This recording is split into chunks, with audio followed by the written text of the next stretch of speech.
मुलांनी आपल्या आई बाबांकडनं आजोबांकडे अशा गोष्टी नक्कीच ऐकल्या असेल की त्याने ना धर्मासाठी आपला जीव गमावला.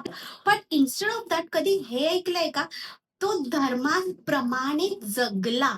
त्यानुसार त्याने आयुष्य व्यतीत केलं. म्हणजे धर्मामध्ये काय वेगळं दिलं असेल?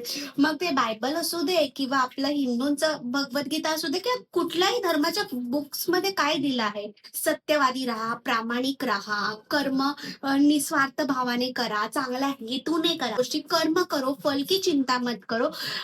एकच गोष्टी सगळ्या धर्मामध्ये दिल्या आहे. माणुसकीचा धर्म पाळायला, जशी माझी गुरु सांगते, सो माणुसकीचा धर्म पाळायला प्रत्येक धर्माच्या पुस्तकामध्ये सांगितले. पण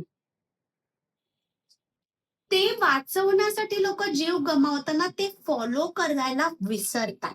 सो देव सांगत नाही की तुम्ही माझ्यासाठी मरा, तर देव सांगतं की तुम्ही सत्कर्म निस्वार्थ भावाने निरंतर सातत्याने करून तर दाखवा. या सगळ्या धर्माच्या गोष्टी तुम्ही फॉलो करतात की त्याच्यावरून उठणाऱ्या प्रश्नांमध्येच गुरफटून आहात? सो ह्या गोष्टी आपल्या मुलांना नक्कीच सांगा की धर्माच्या गोष्टी फॉलो करा. Thank you.